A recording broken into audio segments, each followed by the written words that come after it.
भाभी आते हैं तो सबसे पहले नंद को ही देखते कि जरान यंत्र कवटरी है। भाभी को सबसे बड़ी टेंशन तो नंद से ही है कि जब नागन यंत्र कवटरी है और बेचारी को ब्याह हुई है, पति के घर में पहुंची आई, वो जाके चूल्हे में लगा दी, बोले रोटी पानी करो, जहीं भी लगी रहो। और का गैस कनेक्शन ना कनेक्शन हो जाता है, जरूरी थोड़ी चूल्हो, अब तो गैस चल रही है। तो जैसे ही पति के घर में पहुंच जाती है भाभी, भोजन के काम में, घर के काम में लगा दिया जाता है। और अगर उनको सास गुलाम पलने पर ये तो दुखिया की जिंदगी हूँ नरक हुई हूँ भाई, हूँ भाई।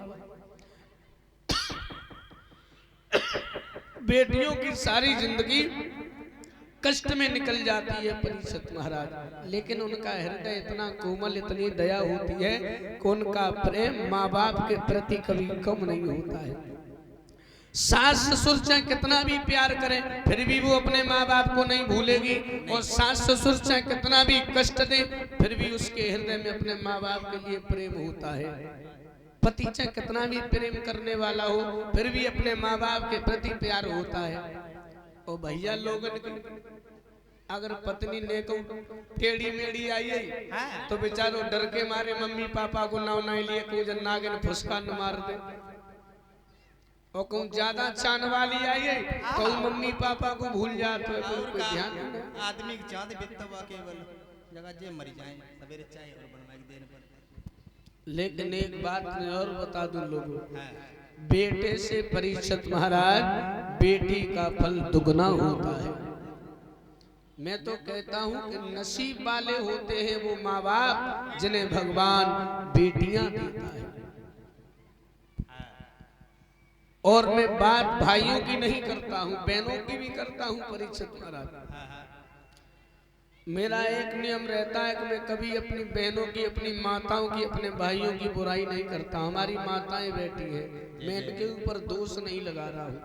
मैं भाइयों से भी कहना चाहता हूँ, बहनों से भी कहना चाहता हूँ कि परीक्षित महाराज ऐसा ही क्यों होता है कि शादी होने के बाद में ही लड़का माँ बाप को छोड़ देता है? ऐसा क्यों होता है? शादी से पहले क्यों नहीं छोड़ता है? इसमें बहनों को भी संस्कार की जरूरत है परीक्षित महाराज। अरे जैसे तुम्हारे माँ बाप ने तुम्हें जन्म दिया है, तुम अपने माँ बाप को प्रेम करती हो, वैसे ही लड़के को भी किसी माँ बाप ने जन्म दिया है, उसे भी अपने माँ बाप को प्रेम करने का अधिकार है। और यही कलेश है परीक्षित महाराज हर घर में। जब लड़की की शादी हो जाती है तो वो अपने पति से कहती है कि अपने माँ बाप को छोड़ दो। जब शादी हो जाती है तो ससुराल में कहती है कि अपने माँ बाप को छोड़ दो, और जब अपने पिता के घर में आती है तब अपने भाई से कहती है कि ओरे मेरी छोड़ दिए लेकिन मम्मी पापा को मत छोड़िए, इन्हें तो जन्म दो।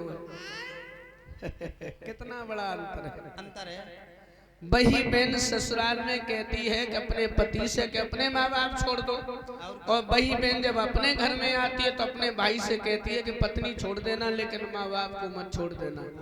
तो परीक्षित महाराज इसमें बहनों को भी संस्कार की बड़ी जरूरत है। याद रखना लोगों, दोनों को जरूरत है, भाइयों को भी बहनों को भी, कि जैसे तुम्हारे माँ बाप है वैसे भी तुम्हारे पति के भी माँ बाप हैं, उनका भी सम्मान करिए। और जो स्त्री अपने सास ससुर का अपमान करती है उसका परीक्षित महाराज कहीं ठिकाना नहीं लगता। याद रखना, तुम अपने पति से कह करके उसके माँ बाप को तो छुड़वा दोगी, लेकिन उनके माँ बाप का जो हृदय दुखेगा वो जीवन में कभी तुम्हें सुख प्रदान नहीं कर सकता है। उन लड़का चाहे कैसा भी हो लेकिन माँ बाप फिर भी बददुआ नहीं देते परीक्षित महाराज, ये कहते चलो हमारा लड़का खुश रहे। लेकिन मैं बहनों से कहना चाहता हूँ चाहे कुछ भी हो जाए, कभी भी किसी भी भाई को उसके माँ बाप से दूर नहीं करना, नहीं तो तुम्हारी सारी जिंदगी नरक हो जाएगी परीक्षित महाराज, तबाह हो जाएगी। मैं यही कहना चाहता हूँ।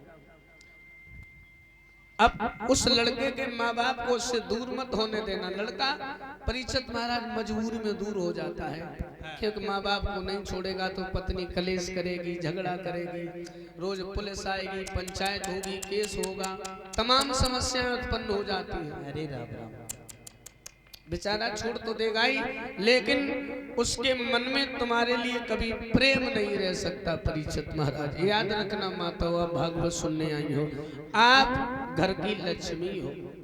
आप चाहो तो घर को स्वर्ग बना सकती हो और आप चाहो तो अपने घर को नरक बना सकती हो।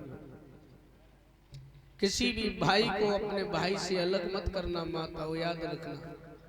किसी भी भाई को अपने भाई से अलग न करना, किसी भी भाई की बहन को से अलग न करना, किसी भी अपने पति के माँ बाप को अपने पति से कभी अलग मत करना माता हो, याद रखना। आप चाहो तो घर को स्वर्ग बना सकती हो, आप चाहो तो घर को नरक बना सकती हो। तुम्हारा पति तुम्हारे कहने पर अपने माँ बाप को छोड़ तो देगा, लेकिन बेचारा जिंदगी भर जो है मन ही मन में बहुत दुखी रहेगा कि हमारी पत्नी ने हमारे माँ बाप अलग करवा दिए। उसका वो प्रेम तुम्हारे प्रति नहीं रहेगा।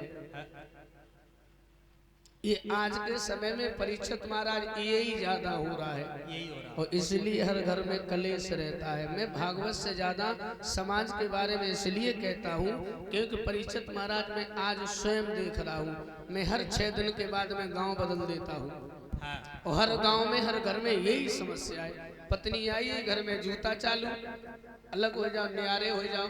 अगर 4 भाई एक छत के नीचे रह रहे हैं परीक्षित महाराज, तो सामने वाले की कभी हिम्मत नहीं पड़ेगी उससे उलझने की। अगर चारों भैया अलग अलग हुई है तो कोई भी मार देगा उसे, कोई भी परास्त कर देगा। और माँ बाप की जब भी लेना चाहो तो सिर्फ दुआ लेना, माँ बाप की बद्दुआ नहीं लेना, नहीं तो तुम्हारा सर्वनाश हो जाएगा। और लोग हमसे कहते हैं और फिर हमारे बारे में तो परीक्षित महाराज चर्चाएं तमाम रहती है क्योंकि हम बोलते ही इतना है। अब लोग हमसे कहते तुमने पत्नी छोड़ दी, सही छोड़ दी हमने, हमारे मम्मी पापा छोड़वाए नहीं थे, हमने भाई छोड़ दो, कौन सा गलत कर दो भाई। क्योंकि मैं माँ बाप से ज्यादा तो भगवान को भी नहीं मानता हूँ, क्योंकि मेरे माँ बाप नहीं होते तो आज मैं भी नहीं होता। हमको पत्नी ने थोड़ी जन्म दिया है, मेरी माँ ने जन्म दिया है। मेरी माँ से बढ़कर के कोई भगवान नहीं है परीक्षित महाराज हमारे लिए। जो हमारी माँ का अपमान करेगा, हमारे पिता का अपमान करेगा, वो इंसान हमारा जानी दुश्मन रहेगा, याद रखना। और का छोड़ने के लिए हिम्मत होए, कलेजा और होता, कलेजी और होती है। सो तो बहुत है हमारे अंदर, तो आपका कलेजा है, याद रखना लोगों। माँ बाप को मत छोड़ना, दुनिया में किसी को भी छोड़ देना, तुम्हारी जान चली जाए, लेकिन अपने माँ बाप को कभी मत छोड़ देना। हम बैठा हूँ इसका जीता जागता सबूत। मैं अपने माँ बाप से ज्यादा परीक्षित महाराज दुनिया में किसी को नहीं चाहता। मैं अपनी बहनों से ज्यादा किसी को नहीं चाहता।